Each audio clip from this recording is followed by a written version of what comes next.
Hello everyone, as you all know, this is Niharika Tiwari. So guys, we're back with another video related to a series of human resource development, and in this video we are going to move forward with new topics. Right, इससे पहले हम लोगों ने काफी important topic discuss कर चुके हैं. Almost half of the syllabus जो है वो आपका कवर्ड है. ठीक है, आज हम जिस टॉपिक को लेकर कवर करेंगे वो है ट्रेनिंग के और बाकी जो एस्पेक्ट रह गए. इससे पहले हमने ट्रेनिंग के कॉन्सेप्ट को समझा, मीनिंग को पढ़ा था, मेथड को भी कवर अप किया था. लेकिन कुछ चीजें हैं जो ट्रेनिंग में आपके सिलेबस में है. ठीक है, वो सब टॉपिक जो है जो रह गए थे वो हम आज कवर करेंगे. ठीक है, ताकि ये ट्रेनिंग वाला टॉपिक जो है वो इन 2 वीडियोस में आपका कवर अप हो जाए.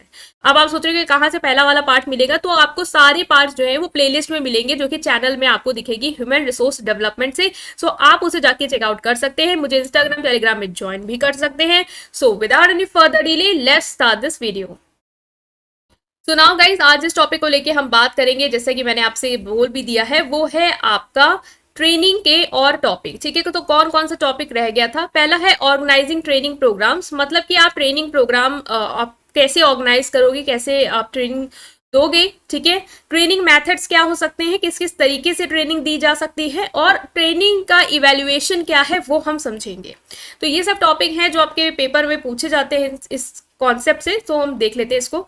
तो ऑर्गेनाइजिंग ट्रेनिंग प्रोग्राम, ऑर्गेनाइजिंग मतलब कि कैसे आप कंडक्ट करा रहे हो ट्रेनिंग प्रोग्राम अपने ऑर्गेनाइजेशन में अपने एम्प्लॉयज को स्किल डेवलप करने के लिए. ठीक है, organizing training program involves several key steps to ensure its effectiveness and successful implementation. मतलब कि ट्रेनिंग प्रोग्राम को ऑर्गेनाइज करने के लिए आपको बहुत सारे स्टेप्स हैं जो फॉलो करने होते हैं ताकि आप उसे सक्सेसफुली क्या कर पाओ, इम्प्लीमेंट कर पाओ. तो कैसे ट्रेनिंग हम देंगे, कैसे ऑर्गेनाइज करेंगे. तो पहला है आप ट्रेनिंग की नीड को आइडेंटिफाई करो कि आपको ट्रेनिंग देनी ही क्यों है. ठीक है, क्या नीड है. Conduct a thorough analysis to identify the specific training need of employees और टीम. मतलब जानो कि आपके एम्प्लॉयज में कौन सी कमी है, कौन सी स्किल में वो लैक कर रहे हैं, कौन सी परफॉर्मेंस में वो लैक कर रहे हैं, जिसके रिगार्डिंग आपको लगता है कि उनको हम सिखाएं, उनको हम ट्रेनिंग दें. ठीक है, और कैसे आप आइडेंटिफाई करोगे, परफॉर्मेंस इवैल्यूएशन कर लो, देख लो उनकी परफॉर्मेंस कैसी है, कहाँ वो लैक कर रहे हैं, उनकी स्किल का असेसमेंट कर लो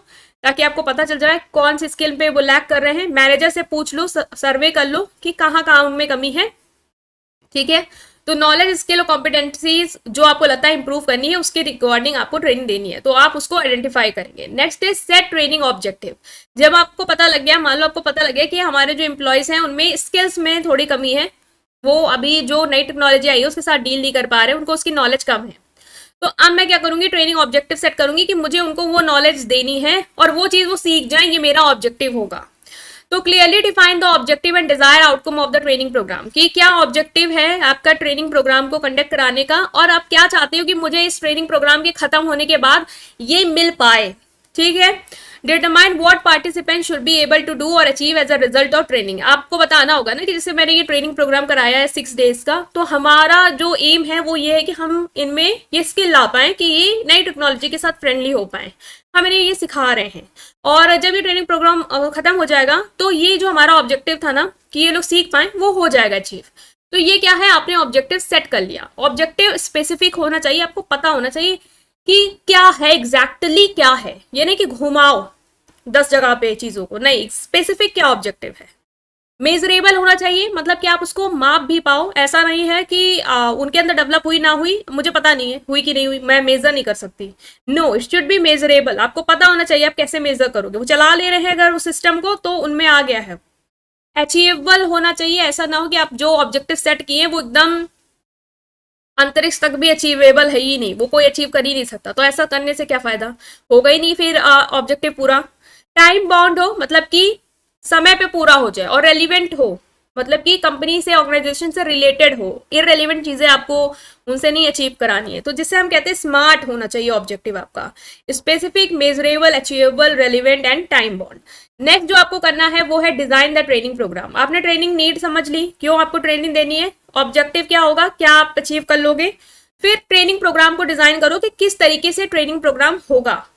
तो आप ट्रेनिंग करिकुलम और प्लान बना सकते हो जो नीड और ऑब्जेक्टिव को पूरा करे. मतलब कि जैसे होता नहीं है कि हमने प्लान बनाया है, करिकुलम बनाया है कि इस दिन हम ये सिखाएंगे, इस दिन हम ये सिखाएंगे, लास्ट में उनको ये सब आ जाएगा. तो उस तरीके से आप पूरा एक प्रोग्राम को डिजाइन कर लो, एक कंटेंट डिटरमाइन कर लो क्या सिखाना है, किस तरीके से सिखाना है और क्या मेथड होगा जो आपके ट्रेनिंग गोल को पूरा करेगा। ठीक है, तो आपको क्या करना है, डिजाइन करना है ट्रेनिंग प्रोग्राम को। Next is allocate resources.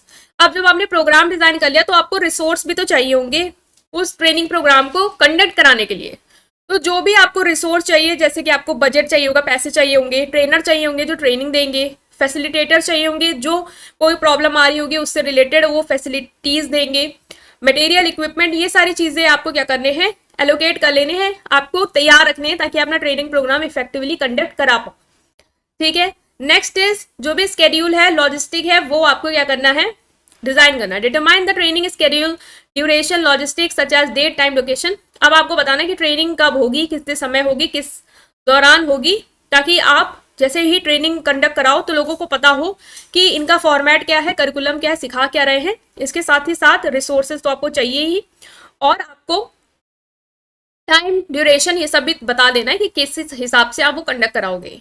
Participant available है या नहीं ये आपको देखना होगा, उसी हिसाब का आप समय रखोगे कि वो जिसको आप ट्रेनिंग दे रहे हैं एम्प्लॉयज को वो फ्री हों, उनको कोई अपने काम में इसकी वजह से, ट्रेनिंग की वजह से डिस्टर्बेंस ना हो। ठीक है, फिर ट्रेनिंग मटेरियल डेवलप करोगे, prepare training material, hand out, presentation and any other supporting resource required for training program. अब ट्रेनिंग देने के लिए आपको कुछ मटेरियल भी चाहिए हो सकते हैं।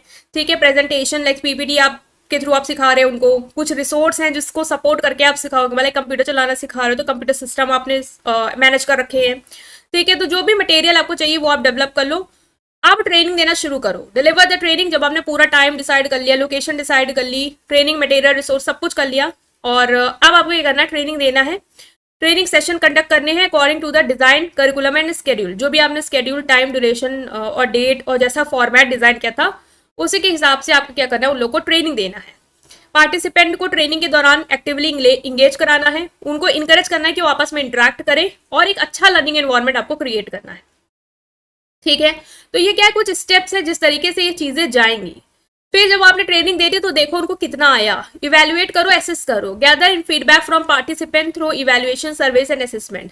अब मान लो मैंने आपको ट्रेनिंग दी तो मैं आपसे जानना चाहूंगी आप कितना सीख पाए हो, तो उसके लिए हो सकता है मैं कोई सर्वे कर लूं या आपका टेस्ट ले लूं जिससे मुझे पता चल पाएगा कि आपने कितना सीखा है, कितना नहीं सीखा है, कहाँ पे आप लैक कर रहे हो, कहाँ पे आपके अंदर स्ट्रेंथ है, और कहाँ पे आपको इंप्रूवमेंट चाहिए फ्यूचर में, जो हम नेक्स्ट ट्रेनिंग प्रोग्राम रखेंगे जहां पे हम आपको वो भी सिखा देंगे। Follow up and reinforcement, इसके बाद क्या करना है, provide post training support and follow up to reinforce the learning and ensure application of new knowledge in skill in the workplace. एक बार ट्रेनिंग दे दी, हो गया, एसेस कर लिया, इसके बाद आपको फॉलो अप करते रहना है उस चीज को। ऐसा नहीं कि एक बार ट्रेनिंग दे दी, समझा दिया, हो गया, खत्म हो गया, नहीं, आप देखते रहो कि क्या वो नई नॉलेज को अप्लाई कर पा रहे हैं, नहीं कर पा रहे हैं। ठीक है, उनको अपॉर्चुनिटीज देते रहो ताकि वो अपना डेवलपमेंट करते रहें, बार बार सेशन करते रहो, कोचिंग, मेंटोरिंग सब देते रहो ताकि वो जो सीखे वो भूले मत। ठीक है, उसे अप्लाई कर पाए। तो सिंपली है, सबसे पहले तो नीड को देखना है आपको कि क्यों ट्रेनिंग देनी है, जब देनी है तो ऑब्जेक्टिव क्या होगा, क्या आप अचीव कराना चाहते हो, पूरा प्रोग्राम डिजाइन कर लो, रिसोर्स जो चाहिए इकट्ठा कर लो। ठीक है, टाइम ड्यूरेशन डिजाइन कर लो, मटेरियल डेवलप कर लो, ट्रेनिंग दो, इवेल्युएट करो, देखो कितना आया, और फिर फॉलो अप करते रहो कि वो उस चीज को अप्लाई कर भी पा रहे हैं रियल लाइफ में या नहीं। ठीक है, नेक्स्ट जो आपका टॉपिक है इसमें वो है आपका ट्रेनिंग मेथड्स, कि किस तरीके से ट्रेनिंग दे सकते हैं। बहुत सारे तरीके होते हैं एक ट्रेनिंग को देने के ऑर्गेनाइजेशन में, तो अलग अलग मेथड हम यूज करते हैं, जो डिपेंड करता है कि ट्रेनिंग का ऑब्जेक्टिव क्या है, ऑडियंस कैसी है, और रिसोर्स आपके पास कितने अवेलेबल है, उस हिसाब से आप ट्रेनिंग देते हो। पहला है instruction led training, ILT। This traditional method involves a trainer delivering the training content in classroom और workshop setting। ये ट्रेडिशनल मेथड, इसमें क्या होता है, जो ट्रेनर होता है वो एक वर्कशॉप कंडक्ट करा ली या फिर एक क्लासरूम टाइप का हो गया, वहां पे क्या कर रहा होता है, वो ट्रेनिंग का कंटेंट जो है वो दे रहा होता है, लेक्चर दे रहा होता है या प्रेजेंटेशन दे रहा होता है या कुछ करके दिखा देता है। ठीक है, तो इस तरीके की एक्टिविटीज होती है इंस्ट्रक्शन लेड ट्रेनिंग में। Next is on the job training, मतलब कि आप ट्रेनिंग आपको जो दी जा रही है वो आपके जॉब के दौरान दी जा रही है, आप जॉब कर रहे हो और उसी दौरान आपको सिखाया जा रहा है। This method involve learning while performing actual job under the guidance of more experience employer supervisor. Like आपको मैंने कहा कि आप काम करो और मैं आपके साथ ही साथ कोई सुपरवाइजर रख दूं जो आपको देखता रहे कि आप काम कैसे कर रहे हो, जहां आपको प्रॉब्लम आ रही है वो आपको बता रहा है कि ऐसे नहीं ऐसे होना है। तो आपको जॉब के दौरान ही ट्रेनिंग दे दी जा रही है, आपको अलग से कहीं बैठाया नहीं जा रहा है, आपको अपने काम के साथ ही वो चीज सिखाई जा रही है। ई लर्निंग हो सकती है, जो कि बहुत ही ईजी है, आपको भी पता है। इलेक्ट्रॉनिक प्लेटफॉर्म के थ्रू आप ट्रेनिंग दे रहे हो, ऑनलाइन कोर्सेज कंडक्ट करा दिया, वर्चुअल क्लासरूम ले ली, वेबिनार ले लिया, ठीक है, इसके थ्रू आप उनको सिखा रहे हो चीज़ों को, ये हो सकता है। सिमुलेशन हो सकता है, simulation replicate real life scenarios and allow participant to participate to practice skill and decision making in control environment. Simulation क्या होता है कि जैसा कि रियल लाइफ सिनेरियो होगा वैसा ही आप बिल्कुल रेप्लिकेट कर दो, मतलब वैसा ही आप क्रिएट कर दो, वो होता है सिमुलेशन।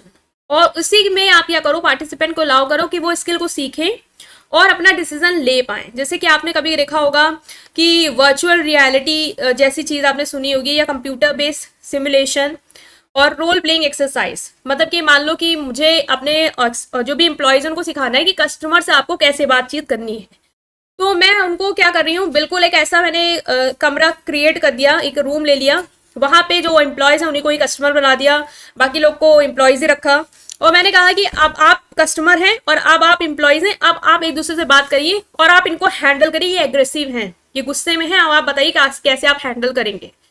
तो ये हो सकता है कि उनको रियल लाइफ में, मतलब हो सकता है उनको ऑर्गेनाइजेशन के दौरान, काम के दौरान ये चीज फेस करनी पड़ रही है, लेकिन मैंने उनको एक उसी के जैसा एक इन्वायरमेंट क्रिएट कर दिया, जो कि सच्चा तो नहीं है लेकिन वैसे ही है जो हो सकता है।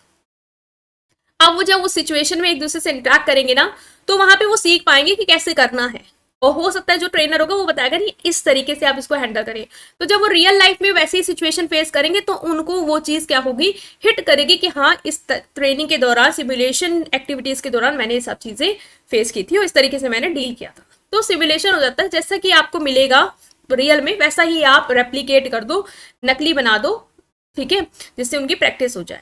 केस स्टडीज हो सकती है। केस स्टडीज क्या होता है, केस स्टडी होती है कि आपने कोई इनको सिनेरियो दे दिया, कोई हाइपोथेटिकल सिचुएशन क्रिएट कर दी, मतलब कि ऐसी सिचुएशन जो काल्पनिक है, जो मैंने इमेजिन करी और मैंने उनके सामने रख दी कि मान लो कल को आपके साथ ऐसा हो जाए कि आपका सिस्टम तुरंत बंद हो जाए और कस्टमर आपसे बातचीत कर रहा हो और आप उसको कुछ समझा रहे हो, बहुत इंपॉर्टेंट आपका डिस्कशन चल रहा हो, सिस्टम ऑफ हो जाएगा, तो इस केस में आप क्या करोगे, ठीक है, क्या स्टेप लोगे आप।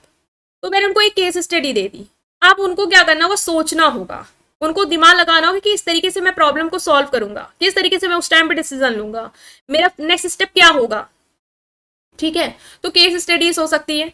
Job rotation and cross training, मतलब कि मैं उनको क्या करूं, एक जॉब से, एक रोल से या एक डिपार्टमेंट से दूसरे डिपार्टमेंट में शिफ्ट करती रहूं, जिससे क्या होगा, उनको नए नए जॉब को, नए नए रोल को परफॉर्म करने का मौका मिलेगा। हो सकता है इससे उनकी और ज्यादा स्किल बढ़े।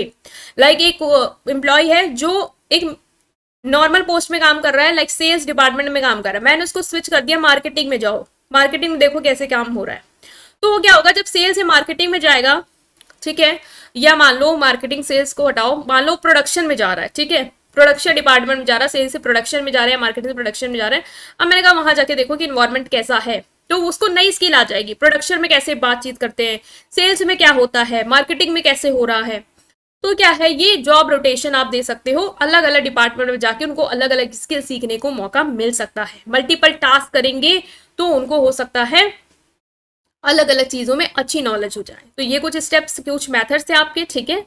आप ट्रेनिंग का इवेल्युएशन कैसे करोगे, मतलब कि उन लोगों को कितना आया कितना नहीं आया, ये लास्ट टॉपिक है, ठीक है। काफी टॉपिक्स हैं आपके ट्रेनिंग में, इसलिए मैंने सारे कराए हैं। आपको ये नहीं होना चाहिए कि ये छोड़ के जाऊं वो छोड़ के जाऊं, सब कुछ देख के जाओ, समझ के जाओ, अपनी लैंग्वेज में लिख के आना, क्योंकि मेथड मैंने बता दिया है आपको कि केस स्टडी करा लो उनसे, ठीक है, उनके सामने रियल लाइफ सिचुएशन का रेप्लिकेट कर दो, सिमुलेशन दे दो, उससे उनको ट्रेनिंग मिल जाएगी। इंस्ट्रक्टर नॉर्मली बता दे, सर्वे करा लो, तो मैंने तो वो बता दिया ना आपको मेथड क्या हो सकते हैं। अब अपनी लैंग्वेज में लिखा होगा अगर आपने मेरी बातों को अच्छे से सुना है तो, ठीक है, तो वो आपके अंदर होना चाहिए।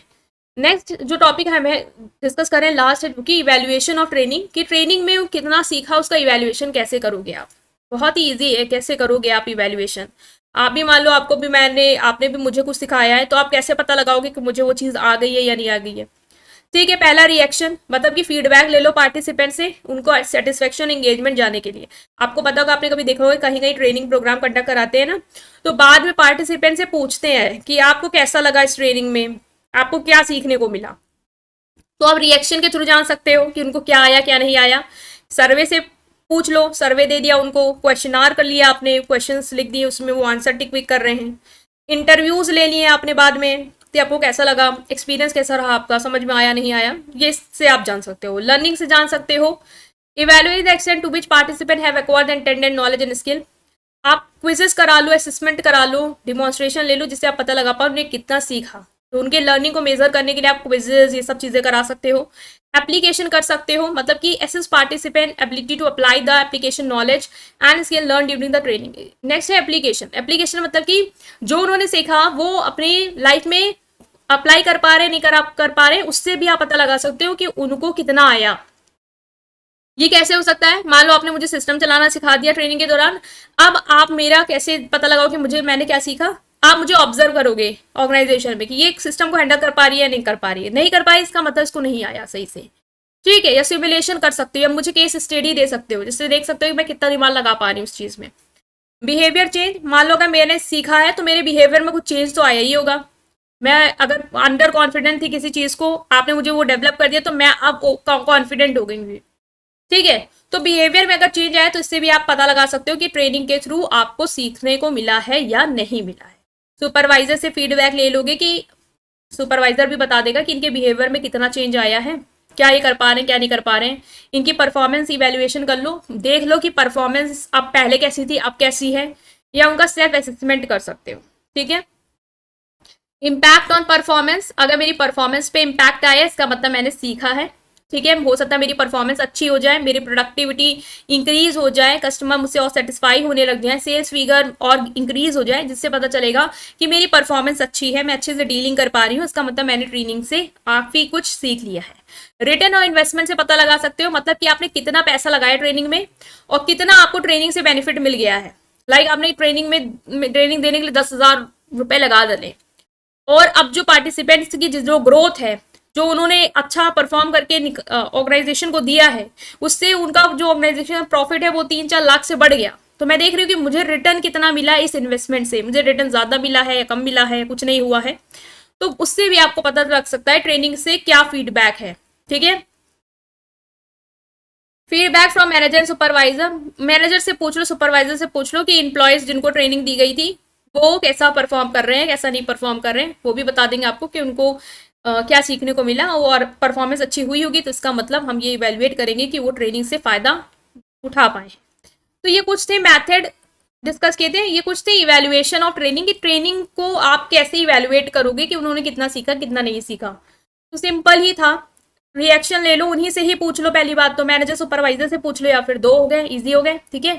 देख लो अप्लाई कर पा रहे नहीं कर पा रहे रियल लाइफ में। 4, तीसरा बहुत इजी है, लर्निंग देख लो, क्विज कर लो, क्वेश्चन पूछ लो उनसे, जिससे पता लगा लो कि हाँ ये सीख पाए कि नहीं। बिहेवियर में देखो कितना चेंज आया है। तो ये कुछ इजी है जो आप याद कर रख सकते हो, ठीक है। आई होप कि आपको समझ में आया होगा। स्टिल कोई भी डाउट है उसे कमेंट सेक्शन में पूछेंगे, वीडियो को करेंगे लाइक, चैनल को करेंगे सब्सक्राइब। Thank you.